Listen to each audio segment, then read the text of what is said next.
Good evening, everyone. Hey. Welcome to our forum tonight, Election 20XX. We're happy to see you. Hi, Carol. I see you in the back. So happy to see you here tonight. I'm just going to tell you a little bit about who I am, in case you don't know. I work with Black Lives Matter. I'm one of the local co-founding members, along with Angela Waters Austin and Dr. Melvin T. Jones. Angela and I also started at Black Lives Matter Michigan chapter. And one of the things that we know for sure is that we need to groom young people to lead. So everything we do it to teach young people to take our places. So I'm really excited. Let me tell you also a little bit more about Black Lives Matter. We decided to create Election 20XX as a way for citizens to be able to vet their candidates before they get to the voting booth. And the ultimate goal is so that you never ever go in to vote again and pull out a ballot and say, who is that? And who is that? So that we're glad that you're here tonight. So give yourselves a hand for being here. Thank you very much. So I am not going to belabor the point. I'm going to bring to you, before you, two really dynamic young women that we have been mentoring and just been watching blossom into these fabulous queens. And they're going to do a phenomenal job moderating this. So if you would just put your hands together and welcome Regine Head and Ashley James to the front of the room. They will be moderating for you this evening.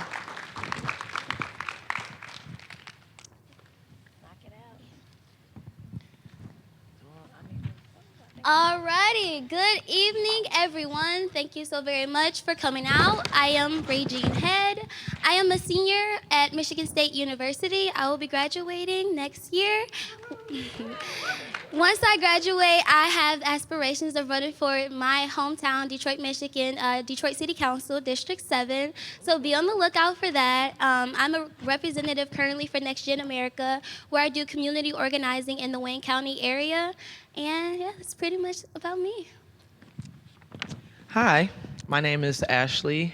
I am working with One Love Global. I'm also a youth mentor and activist, so I do have my own mentoring program for youth called Project Next Generation Group. You can check that out by pngg.net. Like I said, my focus, I've been born and raised here. I've coached college basketball here at LCC. I played. So it is important to me to hear what the candidates have to say about the community and just, hearing you guys, what you have to say about, the people that are running. So just enjoy yourselves and feel free to ask questions, and we'll get this show rolling. So we'll introduce our candidates, and we'll let you guys introduce yourselves to the audience. There you go. You can start. Good evening, everyone. My name is Brian Ellison. I'm a Libertarian candidate for U.S. Congress in District 8. I'm a lifelong resident of Michigan. I did spend 8.5 years outside of the state when I was in the military service. I served in the Army. I was in the Army National Guard. Did service in Iraq in 2005. After getting out of the military, my family and I moved back here to Michigan. We live in southeast Oakland County. That's where I grew up, and that's where we've been ever since we moved back. I'm not a politician. I've never been in politics in my life. My father's in politics, and that makes me kind of despise it. What I am is an activist. I do want, I want to make a difference. I want to make a change, and I don't see traditional politics as an avenue to do that. I see activism as a way to do that, and that's who I am. I'm an activist, and I try to do change for. I'm trying to fight militarism. Police accountability is huge for me. It's something I'm dealing with personally right now, and really just kind of focusing on civil rights for everybody. My name is Chris Smith. I'm a Democratic candidate for Congress here in the 8th District. Let me reiterate my thanks for this event and for everyone who came today. I live in East Lansing. I've been teaching law and public policy at Michigan State University for the past 24 years, and I taught at other state universities for almost a decade prior to that. I grew up in Michigan in a union household. I'm a product of Michigan public schools, raised my now adult children in the district. And I'm someone who, November 2016, standing in the hallway saying, what just happened? We now have a crisis for our nation. I've been teaching about constitutional rights and public policy for many decades and writing books about these subjects. Is that enough? I'm really positioned to do more. I went around and asked who's going to challenge Mike Bishop. I asked local office holders in Ingham County, who's going to challenge Mike Bishop? Everyone said it's a gerrymandered district, it costs too much, it's too hard, let's wait and see how we have new districts in a couple more years. But I felt every Republican in Congress needs to be challenged. And that was partly what set me off on this journey to commit myself to going on unpaid leave of absence for my job to make an all-out effort to flip the composition of Congress.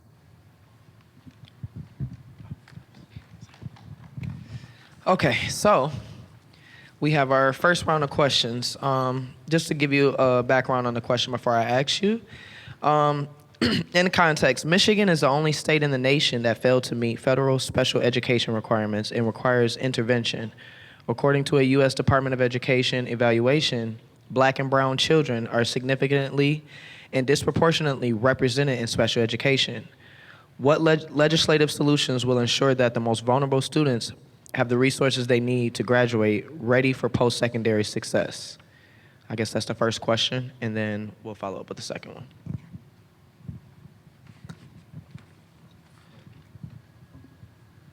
Okay, so fundamentally being a libertarian, I think that government education is subpar to begin with. So even if these students were meeting the goals and we're meeting the standards, I still don't think that's a significant enough standard to get the children ready for their future.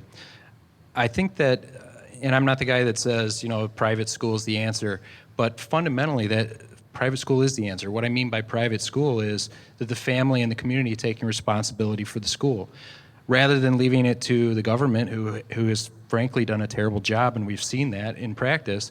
Communities can come together, parents can come together, you can form voluntary cooperatives where, especially with the resources that are available online right now, you can get everything you need for a great education online. So if you can work out a voluntary cooperative with a group, I think that's ultimately the best solution. And until people start thinking outside the box and looking at solutions like that, and if we keep focusing on how we can improve the government schools, I think we're going to keep flushing money down the toilet, and I don't think that we're ever going to get the results that we're looking for. So where the community places the value on the education, that's where the education should be. So as far as legislative solutions, I think my primary legislative solution would be to get the federal government out of school. I don't think the federal government, I don't think anybody in Washington, D.C. can set a policy or an education standard that best serves the people of the city of Lansing. I don't think the people in the city of Lansing have the exact same interests as the people in the city of Howell or the people in the city of Rochester. And so I think that community-based solutions are the best way to educate our children.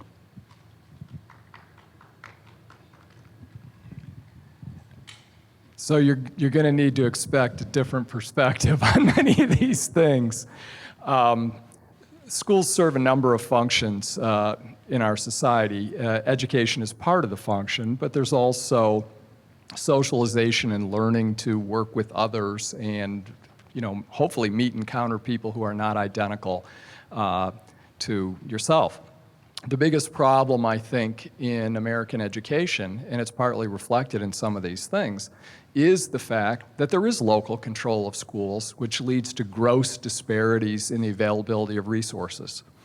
And therefore, you have affluent suburbs with their own school systems that are better able to provide resources. And then you have other contexts, poorer communities in which parents are holding down 3 jobs and trying to pay their bills, and it makes it much harder for them. Plus property values when you have property tax-based systems. And this creates sort of gross inequalities that are also associated with segregation by socioeconomic status and race in housing.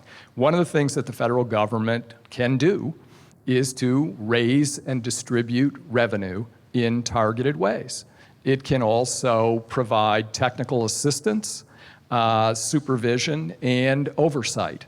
So if you think about what one of the functions of the Department of Education ought to be, is to aggressively look at inequality and think about, what do we need to do to equalize resources? And equal resources are not going to achieve equity because there are places that need more resources because they're beginning with a deficit in the first place. And so I think the kinds of legislation would relate to, we need more resources in education that can come from the federal government. They ought to be targeted to things where we have inequality. But I have other proposals in mind, free community college and other things that gives people something to work toward and use without taking on the student loan debt that we see many students have today. Wow, great. You really, you pretty much led me into the second question, and you sort of answered it. Maybe you can be more specific with this question as well. The second question is, what do you think are the key issues impacting school inequity, specifically related to race and class? What would you do to alleviate these inequities in schools? Should I go first this time? Well, because schools are locally controlled, and in many parts of the country, they even get less state assistance, than in Michigan, you're going to have these gross disparities. And so I think the federal government can have a role in equalizing resources. But one of the things that some states have done, and the federal government is not legally positioned to force this, but it's something that it might encourage and create incentives for, is think about those states that have county-wide school systems so that cities and their suburbs share together in what are the available resources, what's going to be the decision-making to try to do it in a fair and equitable way. I don't think Congress is in a position to force that, but there may be ways to create incentives for more kind of collaborative involvement. But because this is so highly associated with housing, for example, we have issues, it's a multifaceted problem that goes to socioeconomic inequality, a long history of housing segregation. There are issues about transportation in communities that affect where people work and where they have to live relative to where the jobs are available that vary by social class and wealth. I don't think there's an easy solution, but what the federal government is positioned to do, I think, is to encourage collaboration, provide resources, provide technical assistance and oversight. I mean, I don't see just handing out block grants and saying spend it any way you want. You've got to identify the problem through research. Let's reinvest in science and take problem-solving approaches to actually address problems.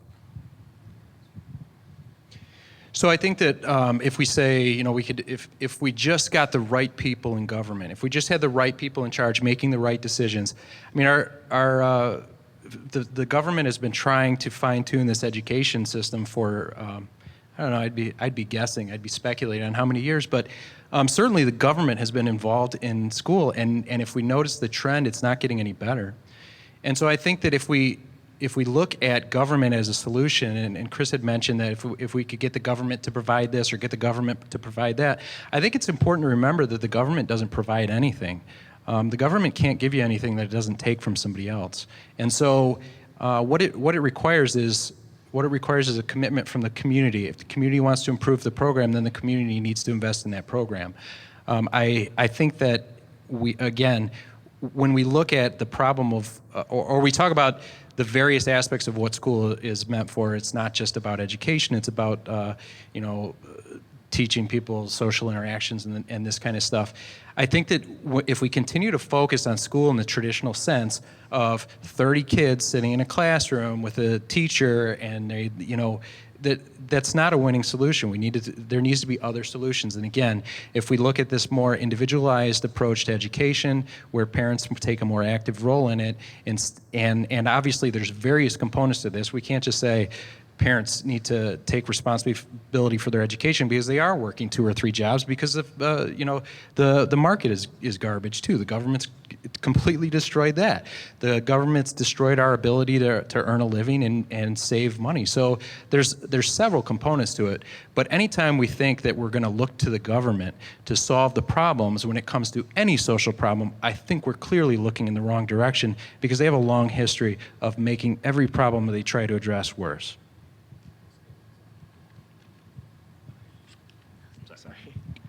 Good answer. That was the last question that I have. Is there any audience? Yes, ma'am.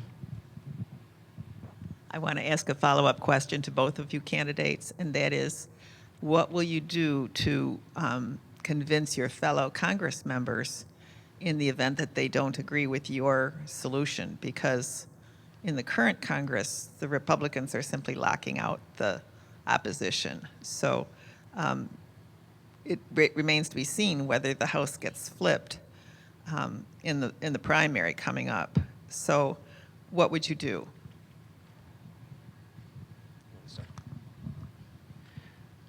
Well, you mentioned a good point, and you say the House getting flipped, and so we're stuck talking about this scenario of the two-party system where which party is going to control, which group is going to control the other group, which group of people is going to tell the other people what to do, and who's going to listen to us. And I think that if we're stuck in that ideology of we have to choose between A or B, I think progress never gets made. We have this I'm sorry? You misunderstand me, because in other countries we have coalitions between the losing party and the very minority party against the larger party. So it's possible to build coalitions. Yeah, I agree. Unfortunately, in the political climate that we have right now, that simply doesn't happen and hasn't happened for years. And so when we get into this where we have a two-party system where it's us against them, it's Republicans against Democrats, there's no incentive to collaborate because all they're going to do is, let's see if we can flip this seat. Let's see if we can flip this seat. And then we can get control, and then they have to listen to us. The advantage that I would have, certainly, is there's no other libertarians in Congress. I don't have a side to be on. I get to be somebody who gets to make my own decisions based on my own principles and my own beliefs. That means I get to work with people that I agree with, no matter which side of the aisle they're hopefully, I would pull up a folding chair and sit right in the middle of the aisle. That would be my goal. But I don't see, like you said, there needs to be coalitions. And the only way I feel like we can ever get to having coalitions like that is if we break this two-party system. The two-party system is just set up with this false opposition to each other. And ultimately, a lot of what both parties want is the same. They all want bigger government. They all want control. They all want to be able to tell you what to do. It's just they want to tell you to do different things. I'm not interested in telling you what to do. I'm interested in the government not telling you what to do. And so those would be my allies, and that's the kind of alliances that I would make. So clearly there's two different scenarios here, right? One is we have a different majority party, and one is we have the current majority party, and each of them poses challenges for getting things done. I would say that with respect to specifically about education, and I don't know if that's what you meant or you're thinking of a larger array of issues. But I think education-related inequality issues would be of greater interest to Democrats than they are to Republicans. And it creates possibilities, if Democrats are in the majority, to have committee chairmanships, to actually try to push legislation forward, to hold hearings, to illuminate issues, et cetera. If the Republicans are still in control, then the challenge for Democrats is, and it really falls at the individual level in many ways, is to find partners across the aisle on specific issues where you can find something in common, where you recognize it's a problem that could be improved. Now, one of the things about education that at least creates that hypothetical possibility is that it's about kids. Because if you look at, for example, what Mike Bishop brags about, and he only picks out things that are completely bipartisan consensus to brag about. But it's issues about veterans and kids, and more recently, kittens as well. You can go look at his website on that. But it seems to me if it's about kids, it creates the possibility to try to go across the aisle and identify the fact that, you know, if you talk about special kinds of needs that school systems may have, I mean, all suburban Republican districts are not identical either, and all Republican districts are not identical either, and at least creates the possibility to try to initiate conversation to say, hey, your red district can benefit from this too. What's a way that we can move forward to address deficiencies in school systems that are not the most affluent and privileged school systems? Because that's going to include both red and blue districts. Okay, we have a couple of audience questions. We got a little bit of time. So if you could briefly respond, and we can always come back to these questions. What are your feelings about increasing teachers' salaries and ensuring that the school budgets reflect the needs of their students? This is my first. I guess it is. Did you have the last one? Yeah. Ideally, we would make teaching a profession that is highly rewarded and an option that is pursued by the very best, most energetic students. Now, right now, we do have some of our most energetic students going into teaching. But you know, where I teach, I also see large numbers siphoned off into law school because they see that as, well, potentially more lucrative and certainly more respected in society. And many of them are not going to be happy practicing law. They might have been much happier being teachers, but it doesn't have the status and reward that it has certainly in some other countries. You know, and there's been a lot of comparisons with looking at a place like Finland, for example. So I think that's important. And one of the things we struggle with here, again, is state and local control, which impacts resources, which impacts salaries. Then we have issues about resistance to unionization, which impacts great variations among states. You know, out in Arizona was one of those states like Kentucky, which just had the big protests about teacher salaries because the starting salary was, I don't know, $32,000 a year or something like that.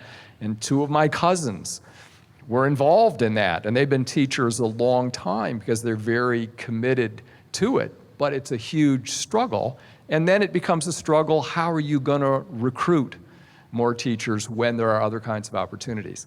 I don't know exactly what Congress can do about that, but I do agree it's an issue that as a society we ought to make some commitment to because it's related to, you know, the success we have in education. Do you have teachers just counting the days until they can retire? Or do you have teachers who feel good about their status in society, that they are rewarded for the sacrifices and commitment that they made in becoming a teacher? And I think there's, again, a lot involved in that. So I have 3 children. My oldest just graduated high school. My second is going to be a junior next year, and my daughter's going into 7th grade. And when she was in elementary school, my daughter, my youngest, there was this program at school called Watchdogs. And what it was, I think it stands for Dads of Great Students. And it was basically a PTA-sponsored group where fathers or men in children's lives could come into the class and they could spend a day at the school as an extra adult in the school, going from class to class, helping children. And I found this very, very rewarding personally, and it was a great opportunity for me to see kind of the inside of a classroom. And I did it, 3 or 4 days for each of 3 or 4 years while the program was at the school my daughter was at. So the reason why I brought this up, besides it being just a tremendous community-based program that didn't require any type of funding from anybody else, all it required was volunteers who wanted to participate, is that the perspective that it gave me in seeing the teachers when I went into these classes and seeing how the teachers were felt like they had their hands tied. And I had a couple conversations, and I don't pretend to be an insider when it comes to education. From the construction business, I've been in the military. I can claim to be an expert at very few things. But when it comes to education, I did have the conversations, and I did get that sense of some amount of frustration with the teachers where they're tied to a curriculum and they're only allowed to do what they're allowed to do, and these regulations that come down, and they're forced to follow the curriculum rather than teaching what matters to them or what's important to them or what they think would most benefit the kids. And so I think if you want to make the job of teaching more rewarding, we could pretend that everybody responds best to financial rewards, but I know personally that's not the case for me. I think that if you want to make somebody passionate about what they're doing, you should allow them to do what they want to do, and you should give teachers more freedom to teach what they want to teach. And certainly in private schools, you see that where they have a much broader curriculum, and they're more able to do what they want to do. And when people are homeschooling their children, again, they have a lot more leeway in what they're able to teach their kids and where they're able to spend their time. And so I think that. Again, the more we roll back the rules and the regulations that are pushed down from Washington, D.C., and allow teachers to do their job, I think you'll get more passionate people that want to be teachers. And that moves us right into our second topic. For those of you who still have questions, if we have time remaining at the end, you can feel free to ask the candidates those questions your own. So we're on to criminal justice. From slavery to mass incarceration, American systems have conspired to control and incarcerate women and men from marginalized communities. When someone is incarcerated and can't afford to pay their bail, they have two choices: plead guilty to the crime or sit in jail until our backlogged courts can bring them to trial, which in many cases can take years. 90% of people who are held in jail on bail will plead guilty just to go home, even if they did not commit the crime. Poverty is not a crime. Innocent until proven guilty should not depend on race or income. But in America, that is the reality. Given the disproportionate number of people of color who are negatively impacted by the criminal justice system, or shall we say criminal legal system, what initiatives would you take to promote change? I'll go first on this. So this is certainly something that I'm very passionate about. The criminal injustice system is something that is just a disaster in this country. I have some personal experience in this myself. Growing up, I wanted to be a police officer. I wanted to get into criminal justice. In fact, when I went to Michigan State University, that was one of the first electives I chose, was criminal justice. It was something that interested me. A few years ago, since I got out of the military, I was working in construction. Well, a few years ago, I had a run-in with a local police department, and the officer had pulled me out of the car. I didn't have my license in my pocket. And so he was talking to me behind the car, and his partner came up and started searching my car. And I said, hey, hold on. Like, I've read the Constitution before. This doesn't seem right. And he said, well, I can arrest you right now. So we can search your car. I said, but you can arrest me for what? Because you don't have your license in your pocket. So okay, if you think that me not having my license in my pocket voids the Constitution, then arrest me. So we did. So that was the first time I was arrested. And I saw that, and I forgive people for being blind to how terrible the criminal justice system is, because until it reaches out and touches you, it's easy to be blind to it. It's easy to ignore the fact of the racial prejudice. It's easy to ignore how horrendous the system is when you're not a part of it. And so that inspired me to want to do a career change. And so I quit working in construction, and I spent the time and money, and I went to the police academy at Wayne County Regional Police Academy, graduated in May of 2016. Top of my class, academic. I was voted class leader, so I was class captain, so everybody had to salute me. It was really empowering. But when I got out and I was applying for jobs, I'd been arrested. I was a bad guy. I question authority. If you question authority, you can't be a police officer. You have to be the authority. You have to respond to authority. You have to be submissive. And so clearly, I quickly found out that I wasn't going to be able to follow that career path. And so I decided to take my activism a different route. Rather than trying to change the criminal justice from the inside, which I've come to believe now is completely impossible, I've decided that I'm going to change it from the outside. And so we've seen, in the 60s, I think it was, that President Johnson declared a war on crime, right? And in the 70s, Nixon declared a war on drugs, and we know what this amounts to. This isn't a war on crime. This isn't a war on drugs. This is a war on poor people, and this is a war on minorities. It's exactly what it amounts to. It's a war on people who can't afford to pay their parking tickets. It's a war on somebody who lost their license and now they can't drive to work because if they drive to work, they're going to get arrested and they're going to be in jail. That's what it is. And so I'm tired of this war on the people. I'm tired of it. And so what I've done and what I'm doing, I'm still working out the details, is I'm declaring a war on cops. I'm tired of it. We're fighting back. I'm building an initiative. This is not something that I need to get elected to do. I'm doing it. We're building a database. We're gonna make police accountable, and we're gonna build a network of people who are willing to do that job, who are willing to go out and spend the time to make police accountable. I spent all day Saturday following a police officer around, making him accountable. And when I was done, they threatened to arrest me, and I got a great video that I could turn over to the chief of police that he does not care about of all the infractions that his officer made while I was following him. The only way that this system is going to change is when people step up and make it change, and that's what I'm going to do.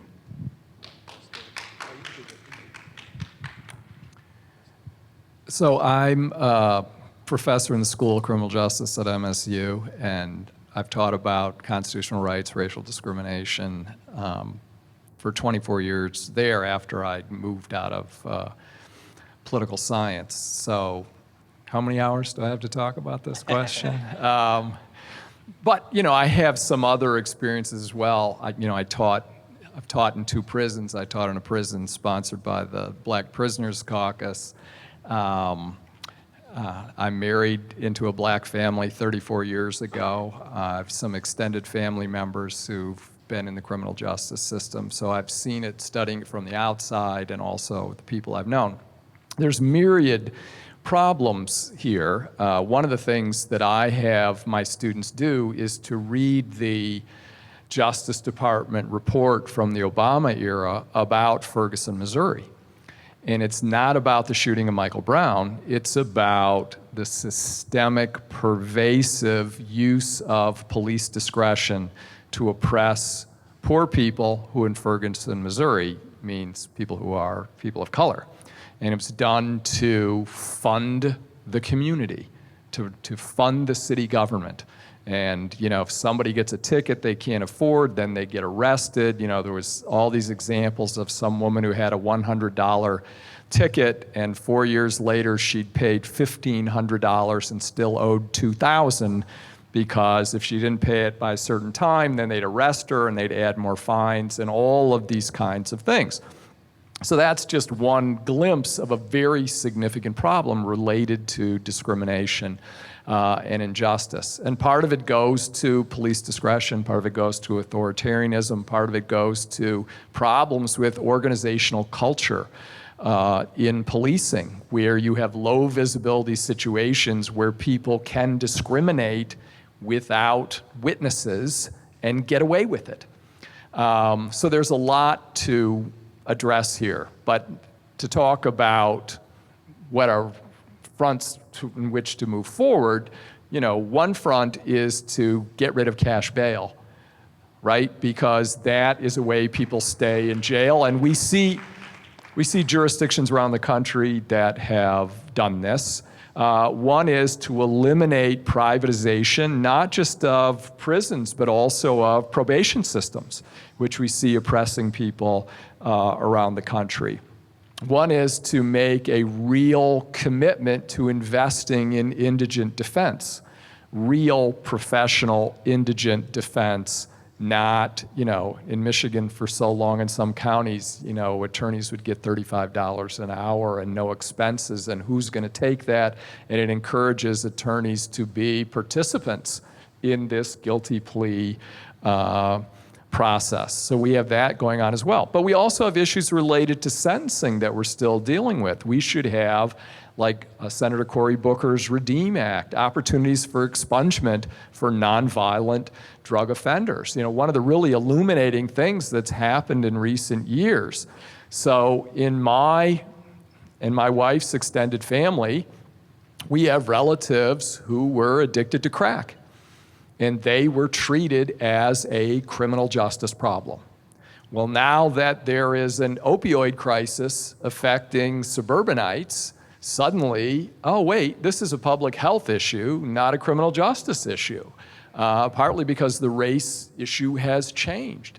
And if we could look to some of these eye-opening examples to treat things as public health issues and not criminal justice issues, if we could have what I want, Medicare for all, that's going to include treatment for people, that would be an extra protective in the system. But we also have bureaucratic problems as well. My son is a recent law school graduate who's also a military officer. He just got turned down for an apartment in Detroit because his background check said he had a criminal record.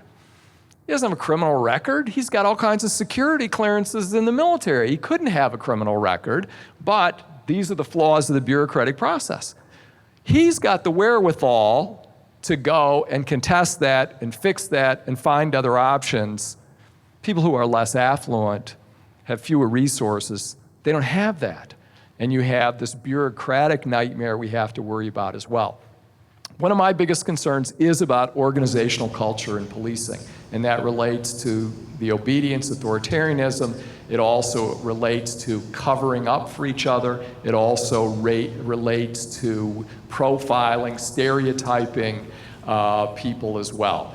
And I do think in the Obama era, there were some efforts in certain communities where the Justice Department was very proactive in investigating, writing reports, and threatening to sue police departments, that it forced them to accept the fact that they're going to have supervision, changes in the way they do training, et cetera, et cetera. I can't tell you that that's going to cure it, but it's a step. Now, in the Trump administration, they've removed all that. And we have a president who encourages police to rough up people who are arrested, right? We have a president who has no regard for the Constitution. We have a president who's trying to fan the flames of racial hatred. We have a president who wants to encourage this notion that everyone should reflexively support the police, no matter what flaws there may be.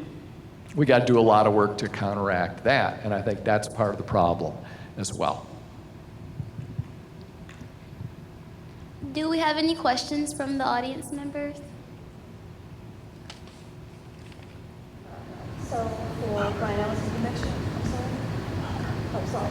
So you mentioned that you would try and create systems or opportunities to have police to hold the police accountable. So there are systems in place now that exist. What will you do to work with the existing systems? Or are you saying that you would want to replace them? Well, I think the existing systems that we rely on for police accountability are internal systems. They're government-controlled systems, and I think that the system needs to be controlled by the people and not by the government. When I was out on Saturday and I had a police officer approach me and tell me, you know, what are you doing here? And I said, I'm here for accountability. And he said, that's what supervisors are for. And I laughed. That's not what, clearly that's not working. In 2 weeks, it'll have been 4 years since Michael Brown was murdered in Ferguson, Missouri.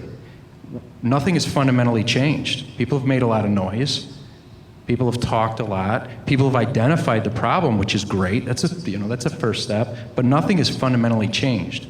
And if we keep relying on the existing systems, which again are top-down control, government controlled, what I'm building is a database that works like Yelp. All right? You want to report a bad police officer? Don't go to the police department because they don't care. I know for a fact because I've made a number of complaints. Nothing happens. They get promoted. It needs to be public information. It all needs to be public information. People need to be able to contribute. People need to be able to share what they know and what they need so that we can expose what's going on in these departments. I've been, since May, I've been in an ongoing battle with the Royal Oak Police Department, whose officers murdered 2 people 35 days apart. 2 unarmed men murdered 35 days apart in the city of Royal Oak. And no one cares. Because we worship our police. We have this culture of hero worship where you can't question authority. You just have, that's unpatriotic. It's the most ridiculous thing I've ever heard. But that's the culture that exists in that community. Nobody cares. Wait till the investigation comes out. Okay, well, while we were waiting for the first investigation to finish, somebody else was murdered. How many people need to be murdered before we start paying attention? And so we cannot rely on the government to do this for us. We need to step up. We as individuals need to take on our own responsibility. And if we contribute to this, to a database, again, that's just one. If we have a voluntary system of, I don't know how many people in here are familiar with the Black Panthers, but that's what they did. They followed the police. They followed the police and they held them accountable. That needs to happen. That makes police officers very uncomfortable. When it makes them very uncomfortable, that should tell you something. If they're uncomfortable being watched, they need to be watched. And we cannot rely on the existing systems. We cannot rely on their supervisors. We cannot rely on their partners because they won't do it. I actually had a police officer tell me the other day that it's a police officer cannot police another police officer. I said, can you imagine if that was real, if that was really the way the system was established, that one police officer cannot police another police officer? But that's the culture that we're up against. They feel like it's not their job to watch the guy next to him and make sure he's not beating or murdering another human being. We have about a little under a minute left, and we have a few more questions to be answered. So I just remind you all to please keep the answers short, concise, and sweet, please. And you had a question?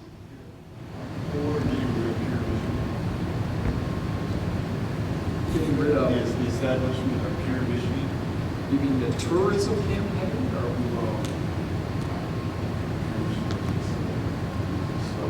It never made sense to me, the slogan "Pure Michigan." But in Congress, I mean, that's really going to be a state issue. Really, the state is going to decide that. My sense is that was a slogan to promote tourism. It's one that never struck me as, something that had a clear meaning. So, I would not have said, oh yeah, let's do that if I had been in that position at that time. But in Congress, it's, one of those things that's left to the states, those kinds of things. They spend a lot of money on it. I don't know how well it works, but it's a state choice. What are your feelings about abolishing prisons is the first question, and do you believe that having juvenile detention centers should be a thing of the past? I think prisons should be abolished, and I think juvenile detention centers should be a thing of the past.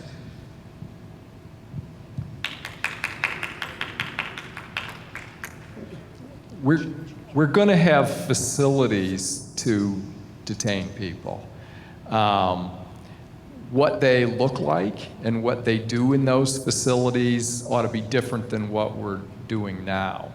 What labels they will wear, I can't tell you, right? Because you can look at things called prisons in some other countries, which are so significantly different than the warehousing we do in this country. They're still using that label. So I acknowledge we're going to have facilities to detain, but I would like to see them very different in terms of being humane, providing services, being smaller, having some emphasis on human dignity and not just warehousing. With respect to juveniles, again, there are going to be moments where juveniles are going to be detained. What are the contexts in which we do that? How are we doing it in a way to try to serve their needs as members of society as opposed to being purely punitive? And I certainly want to get away from that punitiveness. Okay, so we'll be talking about immigration. First question, well, it's the only question. Unless you guys have questions, please feel free to write those down. When the Deferred Action for Childhood Arrivals program was ended, almost 800,000 DACA recipients faced an unknown future. What do you think should be done about Dreamers and the DACA recipients?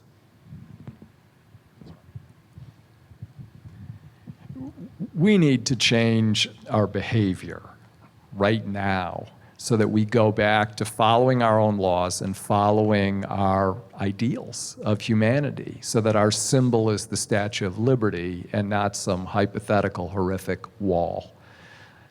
We made a promise to the Dreamers. We created an expectation, and we need to live up to it with a path to citizenship and a way for them to stay. There's no question about that.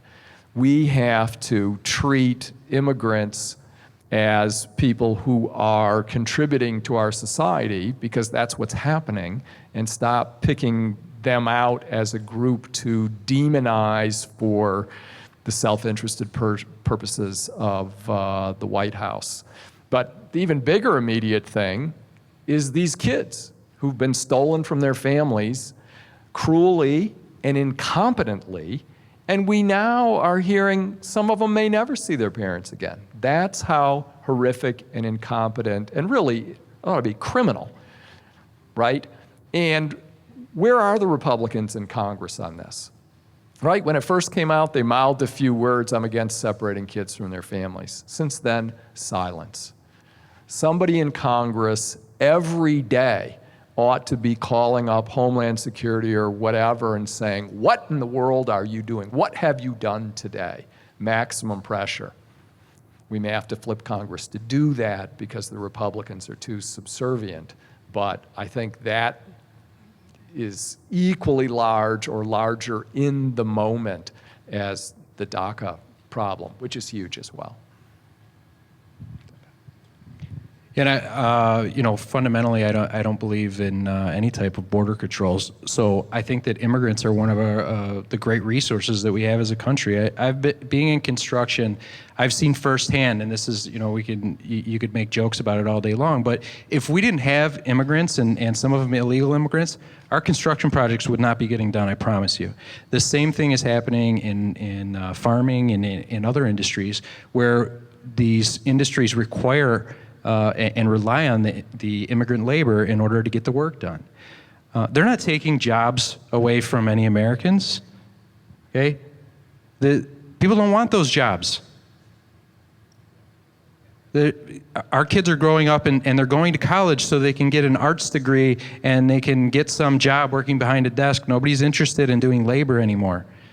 And these people, the immigrants who come to this country, again, they're a tremendous asset. We should be welcome anybody who wants to come here and participate in our society. We should be welcoming them with open arms, and we should not be pushing anybody out. And for heaven's sake, we shouldn't be separating children from their parents. It's one of the most horrifying things that you can imagine.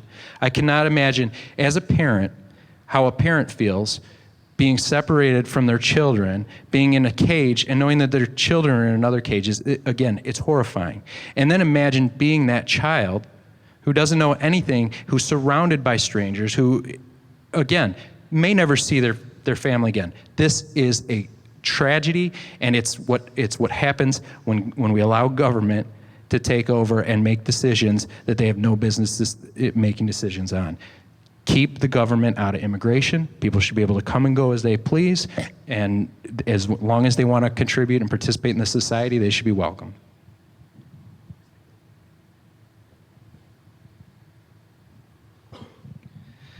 Okay, that was pretty good. There's a question, but there's a lot of history to this one, so I'll just read it. Because of current, and you pretty much answered it in your last statement, maybe you can dive a little deeper into this. Because of current immigration policies, the United States is on track to take in the fewest refugees in 4 decades. The steep decline is reflected in Southeast Michigan, where refugee-friendly cities have seen resettlements that once averaged hundreds per year drop to single digits. According to a 2016 Global Detroit study conducted in partnership with the Ford School of Public Policy at the University of Michigan, Over the last decade, refugee resettlement in Southeast Michigan brought more than 20,000 new residents to the region whose economic contributions exceed more than $200 million annually. Do you support the current trend to decrease the number of refugees welcome to the United States and Michigan? Why or why not? So you can kind of dive deeper into that, what you were just saying. So, I mean, I don't believe in incentivizing or promoting mass immigration. I think that if the incentive exists, if there's a market opportunity for people, if the people want to come here and they want to get a job and can get a job, they should be welcome and free to come here. I would be opposed to offering any incentives. I would be opposed to, mass moving people from, again, if people want to come here, they should be more than welcome to come here. No incentives. There should be no incentives other than the ability to work, the ability to participate in our society, and the ability to enjoy the few freedoms that we have left. So, full disclosure, my son-in-law is the son of refugee immigrants. So, our newborn grandson's other grandparents were ethnic Chinese born in Cambodia, who then had to escape the killing fields, partly by changing the Chinese last name to a Vietnamese last name to try to pretend to be Vietnamese to get over the border, but they survived that. Some of them did. They had lost relatives. And then in Vietnam, they had to escape again because they were ethnic Chinese, and they ended up as boat people who survived who knows what harrowing things that they never talked about to their sons, and ended up in refugee camps and were resettled to the United States. Now that's a context of immigration where they actually needed assistance in order to move and have a life where they could live because they were stuck in refugee camps. And we see refugee camps in places around the world. The United States, as a large country, a wealthy country with a big economy that can use people who work and contribute to the economy, should have a humane approach to this and contribute to resettlement as we have in the past. But unfortunately, we're in a moment with an administration that is just straight out scapegoating people who are from other countries and using it in a way to divide us and to distract us from other issues the administration doesn't want us to look at. So no, we've gone in the wrong direction with respect to refugees, and we are ignoring our own principles and law with respect to asylum, because our law and our values say that if people, and this isn't necessarily refugees in the context which people use it, but people who are fleeing violence, threats, what have you, should have the opportunity to apply to come here and get asylum, because that is part of our law and principles, which is now being cruelly ignored. Well, this question is giving you an opportunity to dive deeper into that as well. Just reading your mind is all, that's all. Exactly. What are the thoughts about characterizing refugees seeking asylum as illegals, and what do you intend to do about that in order to end the injustices perpetuated in the name of the American people?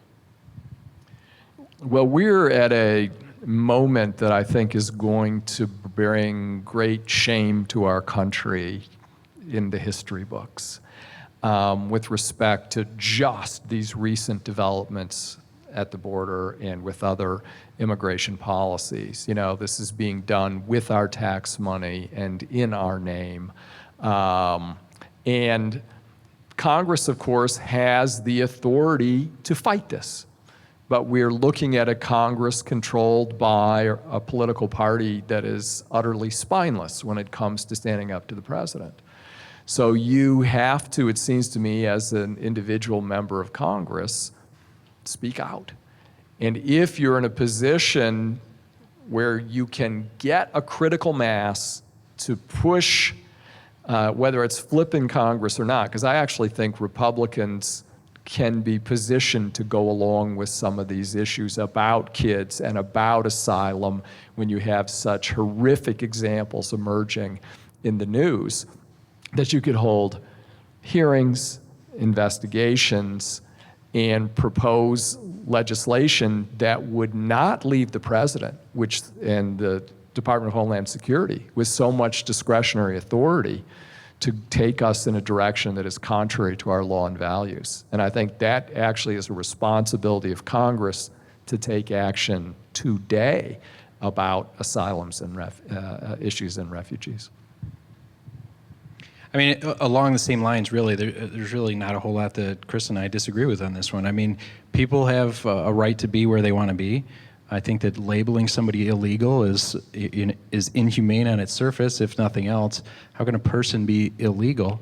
But unfortunately, what we're up against, like Chris mentioned, is you have the Congress that the Republicans that are kowtowing to Donald Trump, and quite frankly, also they're keeping up this facade of having a difference of opinion with the other side of the aisles. They have to have these issues where they disagree, because if they agreed on everything, then it would be too plain for everybody to see that there's really only one party in this country. That the Republicans and Democrats essentially want the same thing. They just stand on close sides of the same fence on every issue, so they can have that fake divide. I think that there should be no question about whether or not somebody should be considered illegal. Anybody who wants to come here should be free to come here. There should be no privilege. There should be no. If you want to incentivize people, that's great. If there's people out there that need help getting to this country, start a charity. I'd voluntarily contribute. I'd love to help people come here that want to help and work. There's no accounting for charity in our Constitution, though, and I think that it's wrong to force people to take money from people and force them to help other people. That's not charity. That's not even noble. But I think that there should be more charitable causes that do that, and I'd love to see more people coming here. We certainly need more workers. We have a huge lack of labor in many different fields, and I would welcome people who are willing to come here and work. Okay, we got enough time for maybe 2 questions. How do you feel about sanctuary cities? Should immigrants be offered full protection under the law in addition to having access to full citizenship? I think that a city should have more authority than a state, and I think a state should have more authority than the federal government. And so if a city wants to decide that they're going to not enforce or not allow laws to be enforced, I think they should be allowed to do that. Fundamentally, the principle behind it is less about whether or not the city is allowed to do something, and more about the fact that the federal government is doing something that's inhumane and destructive to society. So, I mean, in concept, I support the idea of sanctuary cities, but more importantly, I support what they're doing, and what they're doing is they're trying to allow people to live their lives without being harassed by the federal government. Sorry, what was the second part? Or did I cover it?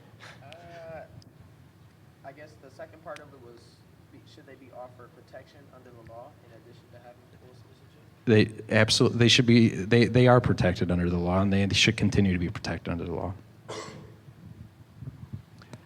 So often the sanctuary city question, certainly Mike Bishop's people try to cast it at opponents as you have a blanket endorsement for anything that any city would ever do under the title of sanctuary city. But I think we have to recognize every city that does that step isn't necessarily identical in what they're doing. I mean, one of the things they're doing is they're making a very visible protest against that which they see as illegal and or immoral or contrary to our values. And I think cities should be able to do that.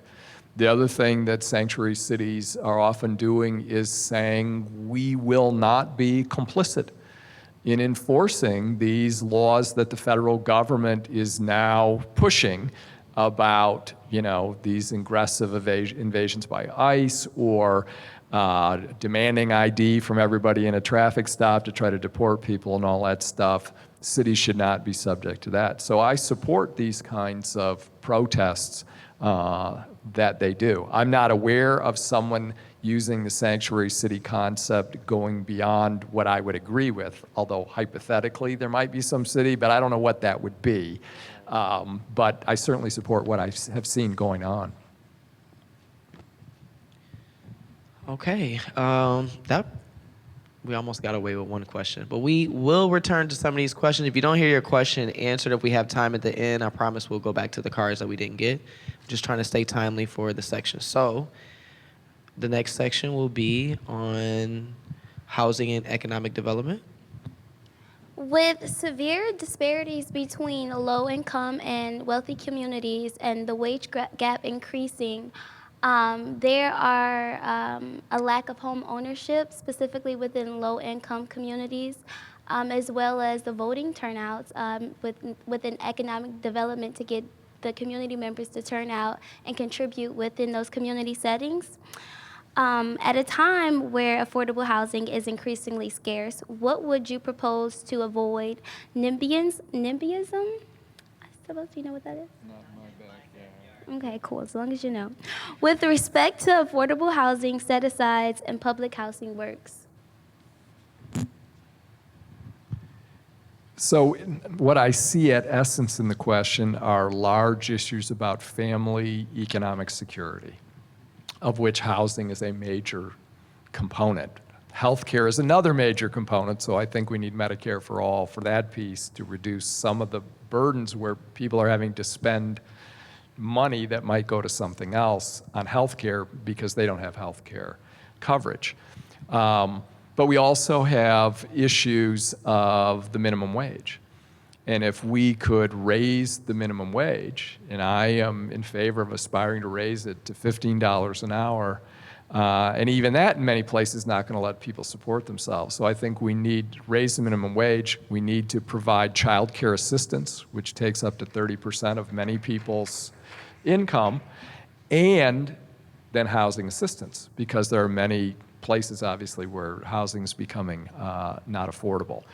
With respect to the federal government, obviously the federal government has some programs to provide subsidies to people to find housing, but often that leads, as you say, to segregating people in certain places. And it seems to me the federal government may have to create greater incentives for a wider array of housing to be open to people who are lower income, because that's part of the problem now. With respect to home ownership, the federal government, I think, is well positioned to try to have programs both with respect to providing loans, not having the burdensome down payment situation, and minimizing interest rates in order to try to facilitate opportunities for home ownership for people who are farther down the economic spectrum. But I guess I see housing as, and I would hope that communities would come to see the housing issue as one that benefits them with respect to providing stability for families, because communities benefit from that. So that you could get more buy-in, in effect, from not just federal government offering incentives, not just local governments saying we would benefit from this, but businesses and other actors in the community recognizing that all of the community benefits from greater stability and economic security for families in housing, in childcare, and in healthcare as well. So in construction, we're looking at doing some developments in downtown Detroit, and there's a certain requirement for low-income housing, right? When you build these do these developments, and you build a 6 or 7 story apartment building, you have to have so many units that qualify under the government rules for low-income housing. So what that translates into is that so many units are going to be a 400 square foot studio. Right? This doesn't translate to making the housing affordable. It just translates to giving them less. That's the government solution. It's not a good solution. It's a bad solution. I think that if we're looking at housing as an issue, again, I hate to piggyback off everything that Chris says because it makes me look like I agree with him too much. But believe me, we disagree on a lot. There's plenty we disagree on. But really, I think we need to look at the fundamental problem. I mean, housing, high housing cost is a fundamental symptom of inflation. We're dealing with inflation across the board. The rich are getting richer, the poor are getting poorer, and it's a result of the Federal Reserve System and that systematically transfers wealth from the wealthy or from the working class to the wealthy. And I don't know how many people have been paying attention, but it's harder and harder to save any money. You can make more money, and guess what? You still don't have savings. And if you save, guess what? It's worth less tomorrow than it is today. So there's no incentive to save. There's an incentive to spend, and that's the system that this country, the financial system that this country is based on right now. So when we have a system that's based on debt and some wealthy, or I guess you don't even have to be wealthy, you have to have a good credit score, and you're able to walk into a bank and you're able to get a loan and you're able to buy a high-rise building with zero down, and you can take the units and you can use somebody else's money to pay for the property and pay for the taxes, and in the meantime you get wealthier while somebody else is paying for everything.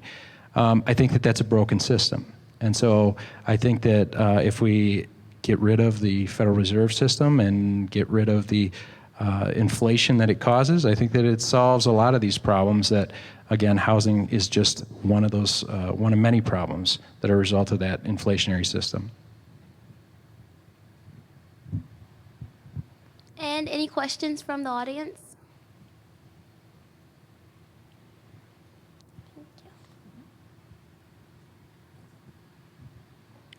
What's the most effective approach to achieving equity for all in the economy, given the capitalist foundation we've built? Am I first? Can you say that again, because the wheels started turning? Yes. What's the most effective approach to achieving equity for all in the economy, given the capitalist foundation we've built? Man, that is a super tough question, because that's what I thought you said the first time. I just was trying to digest it. So there's so much there. Like, there's a lot to unpack in that short sentence. So what is the best solution? Man, there is so much broken with the capitalist system that we live in right now. It's hard for me to envision how we get to a state of equity from the place we are right now. I really don't. I don't know. Is that an okay? I mean, it's not a politician answer, right? I don't know. It's the system is so beyond repair, in my opinion, that the more we try to fix it, the worse it gets. How do we fix it?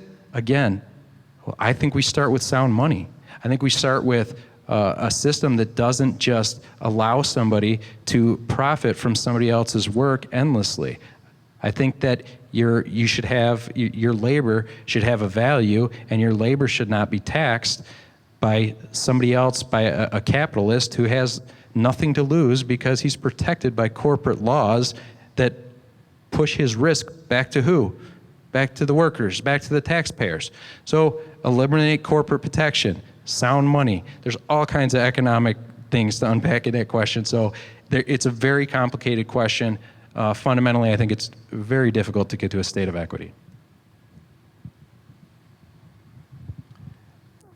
We know that we're in a situation now with respect to Congress where the role of Wall Street, corporate interest group, PAC money controls virtually everything.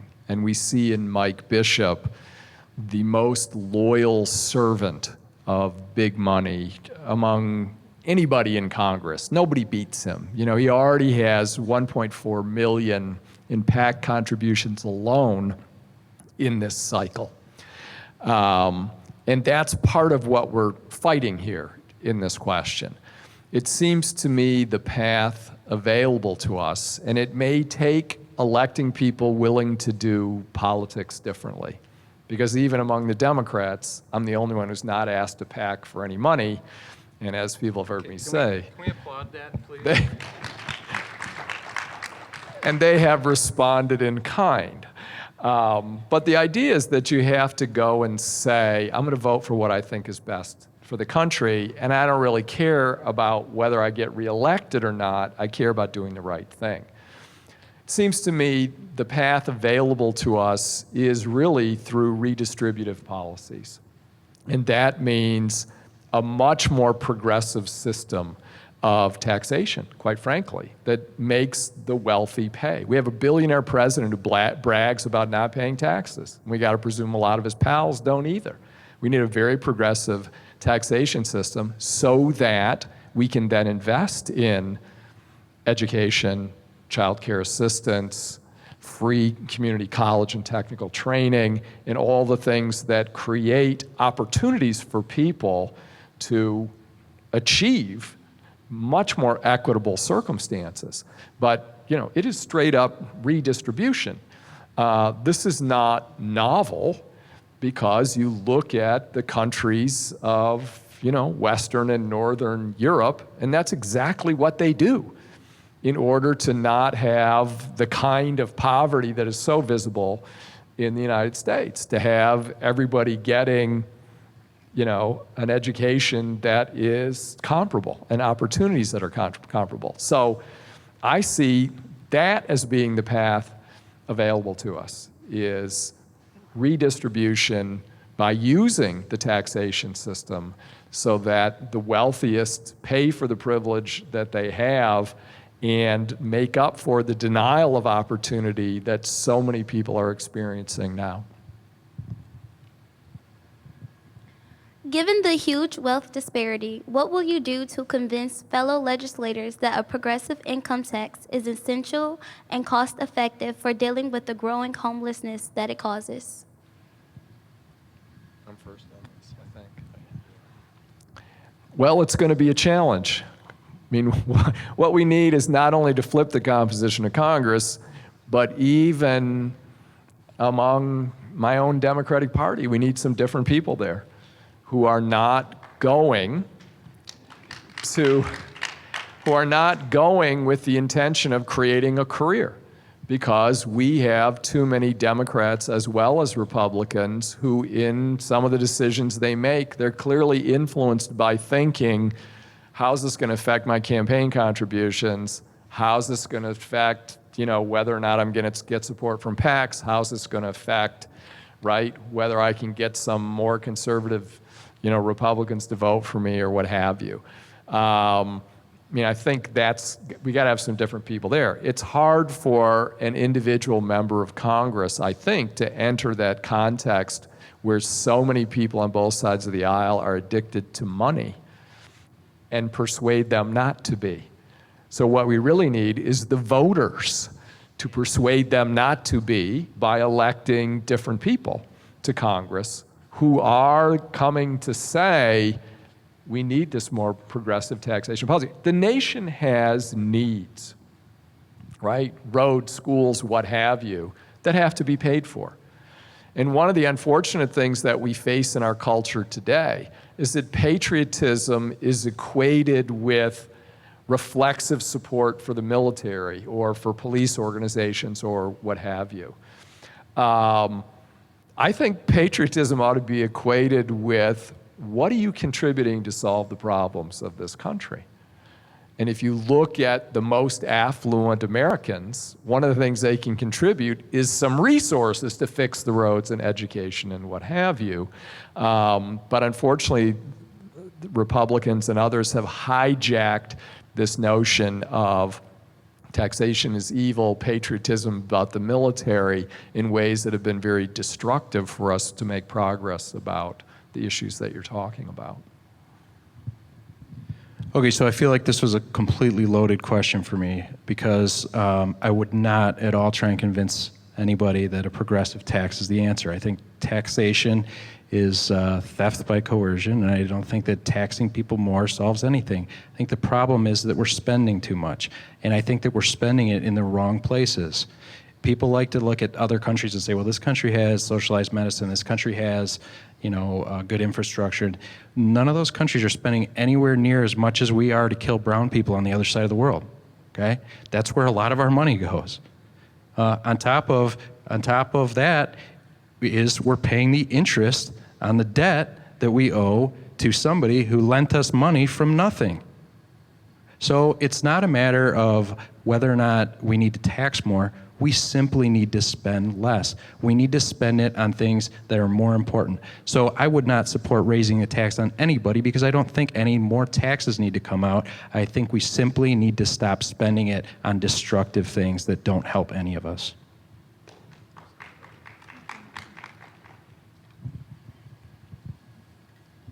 And on to the next topic. We have a little more for, we have a few more seconds for another question. So I'd like to ask a follow-up question. When you say that you'd like to see money allocated differently, what are some of those areas specifically that you'd like to see it allocated? You mean where I would like to see it spent or where I would like to see it cut? Redistributed, however you want to. Well, fundamentally, there's certain things that, again, if I look at my principles and at their core, I think that voluntary solutions should be the solution to everything, and I think that that would be the ideal utopia if I could create a utopia. Obviously, that's not realistic. So certainly the last things that I would take any money from is any type of social program. So I think that we need to, if we stop spending on military, we stop spending on the drug war, we stop spending on for-profit prisons, and we invest that money that, again, we already have that money.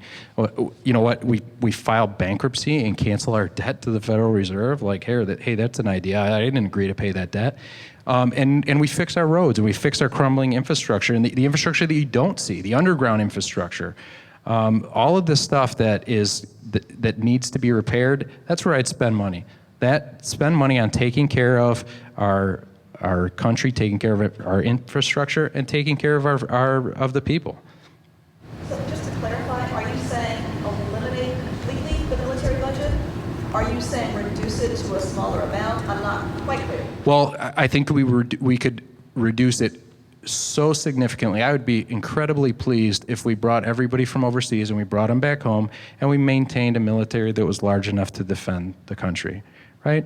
I'd be okay with that. I think we could take it further, but I'd be okay with that. But what we're doing now, certainly, again, we're propping up other countries, we're destroying them so that we can rebuild it, and it all amounts to contracts for government cronies, right? If we blow up a whole country, then somebody gets to rebuild it, and guess who gets to pay for it? We do, yay! So yeah, that's where I would cut. Moving along, we are approaching our final topic, and that is the topic of healthcare. The number of infant deaths for Black Michiganders is 10% higher than it is for whites. The average life expectancy for Black males is 7 years less than it is for white men. And the life expectancy for Black women is 5 years less than it is for white women. The percentage of Michiganders who report they couldn't afford to see a doctor is 7% higher for Blacks than it is for whites. Blacks are more than twice as likely to report life dissatisfaction as whites. What do you think might be the root cause of these disparities? And part 2 of this question is, what programs would you propose to address those disparities?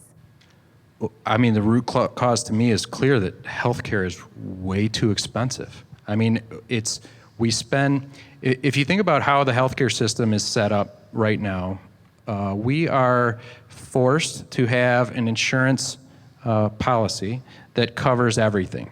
Now, if we equate this to car insurance, it would be like if you were required to have an insurance policy that covered oil changes to engine replacements. All right, we don't do that. It's just not how, because it doesn't make sense. And so I think that the way that we operate for the medical system in the country, I think that there's programs like direct care providers where you pay a monthly fee to your primary care physician, and then you have some type of catastrophic coverage that covers, and you could choose your deductible that covers if you have to go to the hospital or need surgery or anything like that. But those programs are much more efficient, and they're much better for it. What does it do fundamentally? It cuts insurance companies out of the biggest portion of care. Why are we paying an insurance company so that we can take our kids or we can go to the doctor's office once a month?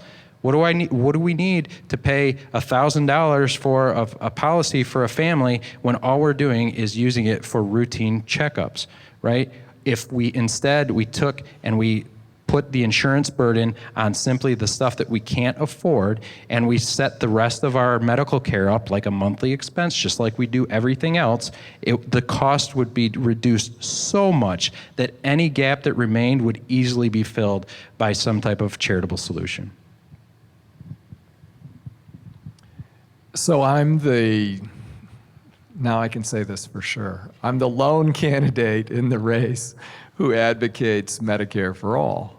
And by Medicare for all, I don't mean a static version of Medicare that we have today necessarily. It's just that's the slogan people are accustomed to. But single-payer universal health care that would also cover prescriptions and provide basic dental care as well. Because we're in a situation where we now pay, and we're paying this.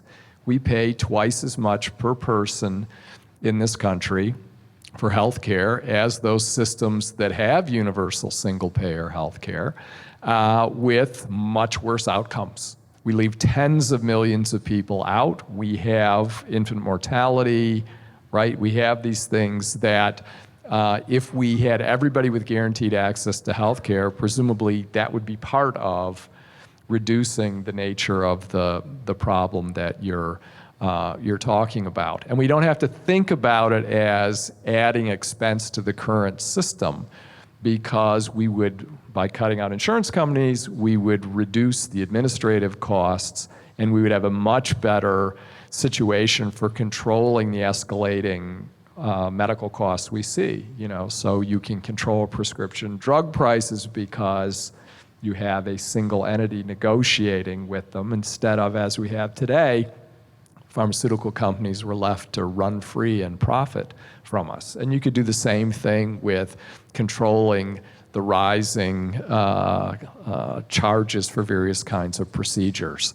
So I think making sure everybody has guaranteed access to health care takes a huge burden off families with respect to the many that are having to choose between buying their prescriptions or paying their rent, the people who are under risk of bankruptcy, the people who are enduring physical suffering that if they had health care they wouldn't, the people who experience premature death. That is needless. So we would address that. But there's other issues also in your question that get to larger inequality of discrimination and opportunity in society. So the one article that I spread around here, if you looked at it, it cites a study that says the stress, there is some evidence that the stress of being a black male in America, the stress of it, takes such a toll on many people. The risk of being arrested in a discriminatory way, as you talk about police, as well as facing discrimination and hostility and threats in other kinds of contexts, has such an adverse impact on some people's health as to have findings that it impacts life expectancy. So it's not just about providing health care, it's also about what can we do to combat discrimination and stereotyping and police profiling and all that stuff, which it has an impact on people beyond simply you get arrested, you get a criminal record. What does it do to your health to be under that kind of threat and stress all the time? Given what we now know about the long-lasting and lifelong effects of adverse child events, ACE, and child trauma, how would you convince fellow legislators to fund resilience training?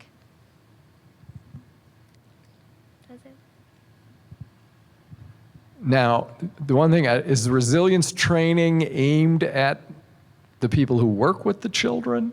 Just so I can get a clarification. Yes. Okay. Well, in a way, the question, sums up, this is another kind of issue that we have in society where it's important, it has lifelong impacts on people, it ought to be a priority Can we get other legislators to separate themselves from their obedience to political action committees? Can we raise revenue through more progressive taxation in order to address these issues?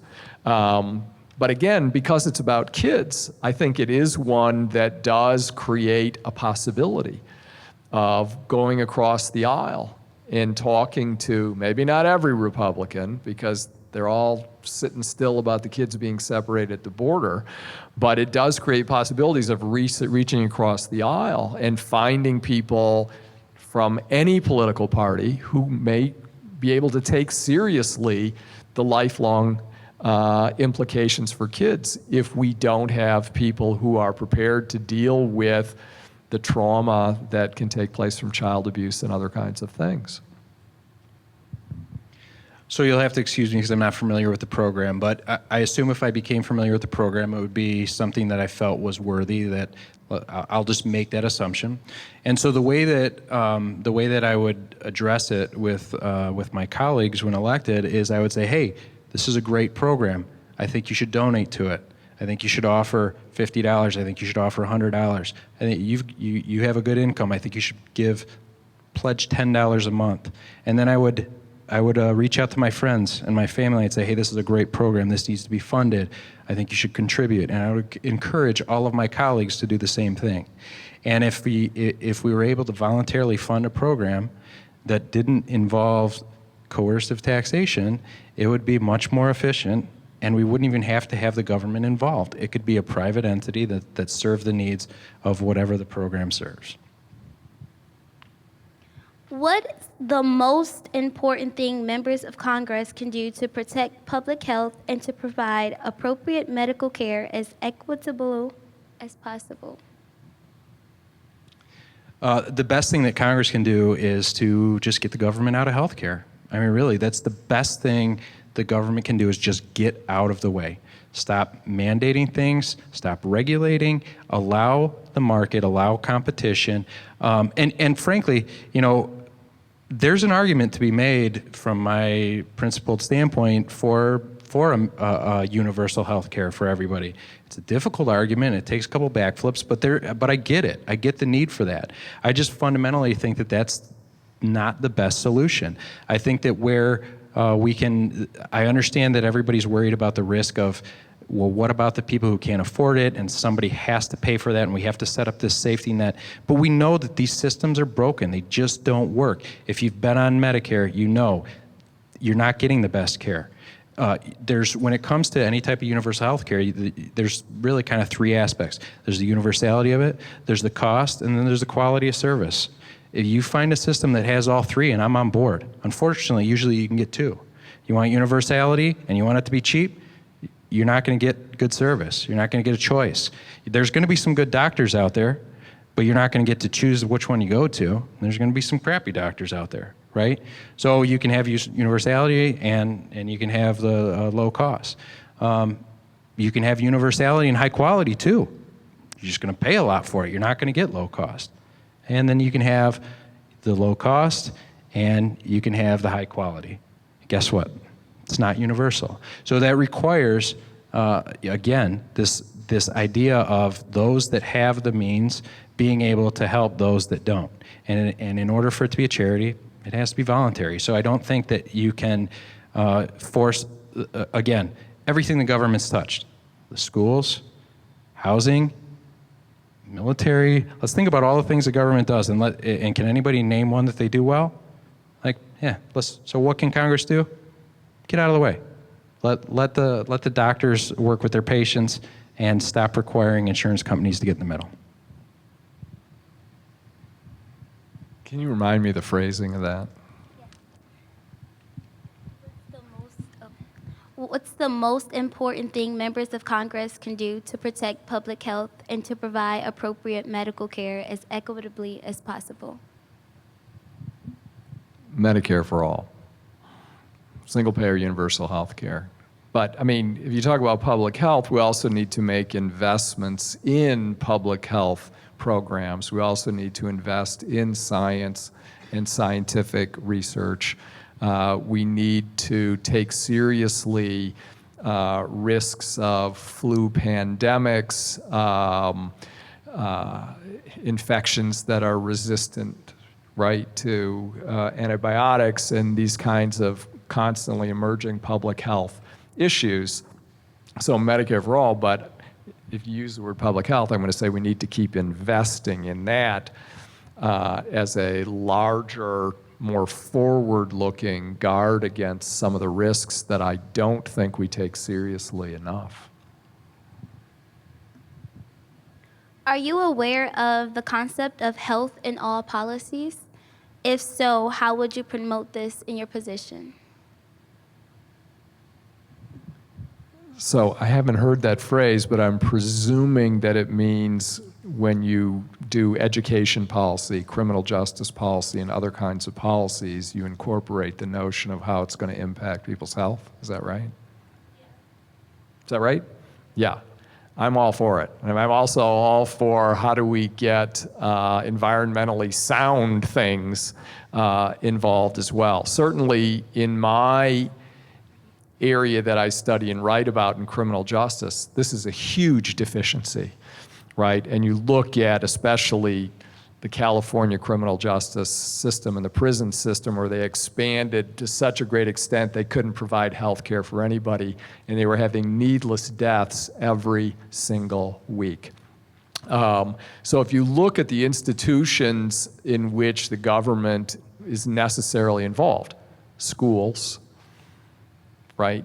We run criminal justice, we run policing. It should go all the way down to reconceptualizing how the police see their role in society. Instead of being, let's go get the bad guys, this us versus them mentality, they ought to incorporate a more public health service-oriented approach, even at the organizational level, because we're talking about, the phrase is often street-level bureaucrats, street-level service providers, and we have so many situations, including police shootings, where they are oblivious to the underlying health issues or physical conditions that lead them to needlessly arouse suspicion and react with lethal force. So I certainly agree with that. I need more education about all the different ways it can be incorporated into institutions, but I think that would be very important, and certainly criminal justice I know best, and I can see how that's such an important thing there. So just to clarify again, so the concept is that it's just considering the impact of health when determining public policy on any, is that kind of the concept behind it?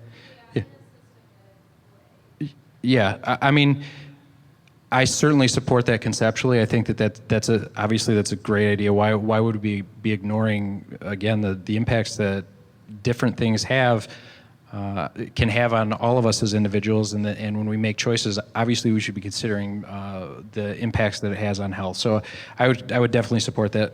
Like Chris, I'm probably even more ignorant about it than Chris is, because I can't even say I know about the criminal justice aspect of it, but it certainly sounds like something that I would be supportive of.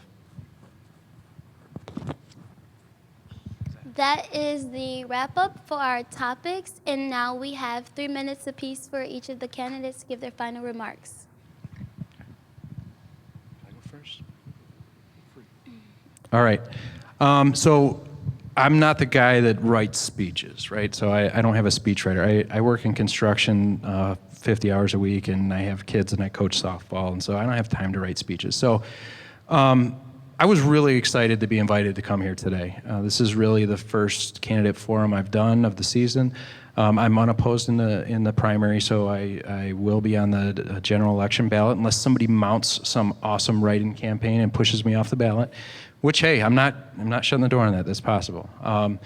But I expect to be on the general ballot, and I hope to participate in more of these forums. But what really kind of made me excited about this forum itself was that I saw Black Lives Matter was hosting it, and that the fundamental principle that Black Lives Matter started on is so near and dear to me personally, especially at this point in my life, that I was, again, really happy to be out here and meet you, meet the people that support this type of an organization. I actually reached out to Black Lives Matter about a month and a half ago maybe, trying to get some help when I was protesting some killings of in Royal Oak that I had mentioned earlier. So if anybody wants to talk to me about that after this forum, that would be great, because it's hard to be the one guy standing out in front of an angry mob telling them that their police department is corrupt. But I'm proud to be that guy. And so I think that says something about my character, and I don't think that there is another candidate. I won't even say I don't think. There's not another candidate in this race that is more passionate about reforming the criminal justice system and that is willing to put their life and their freedom on the line to that end. And it's not my only issue, but again, it is very near and dear to me, and it's something that I'm devoting nearly all of my activism to at this point, and that I really want to see change. So again, thank you for inviting me. I'm happy to be here. And when you see my name on the ballot in November, because you guys will all probably vote in the Democratic primary, I get it, that's all right. But when you see me on the ballot in November, remember all the things that we agreed on and forget all the things that we disagreed on.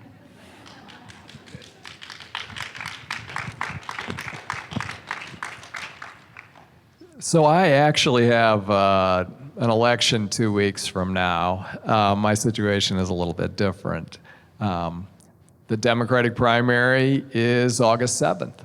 And I need people's support in order to be able to continue on to November and join you on the ballot in November. And in my race in the Democratic primary, I've emphasized the fact that I'm a policy voter, and I want to draw people's attention to policy differences between me and my Democratic primary opponent. We are sufficiently different on policy grounds that there's a list, it's not a complete catalog, but there's a list of things that you can look at, and I'm able to say, I'm the only candidate in the primary who advocates Medicare for all. I'm the only candidate in the primary who advocates no pipelines under the Great Lakes. I'm the only candidate in the primary who advocates ending sales of military-type rifles to the public. I'm the only candidate who says we should have free community college, technical training, and some other things as well. So that's what I ask you to do. My experience in teaching and writing for more than 30 years, I feel as if has prepared me for this moment and for this task. As I've said, I've not asked any PACs for money. We've worked on, working with money that solely came from individuals with the thought we need enough money to do what we need to do. We don't want to jump into the money train race that we see going on with so many other candidates in so many other races. So my request to you is give me a look at my website, look at the materials that we've brought, think about what your policy preferences are, think about what you want your advocate in Congress to be arguing for on your behalf. Think about if you want someone who is very committed to saying, I'm not going because I want a new career. I'm going to make a contribution. I'm going to vote every day what I think is best for the district.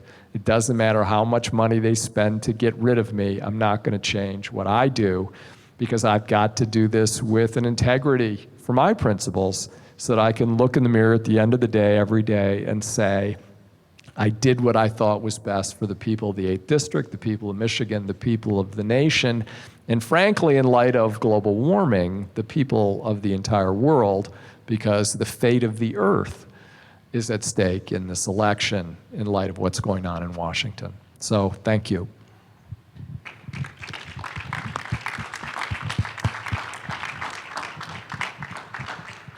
I don't think we have time for any more questions, but if you do have questions for the candidates, please feel free to reach out to them afterwards. I'm sure they wouldn't mind answering any questions personally or their websites. I'm sure you got a website or contact them via social media. That's what I would do.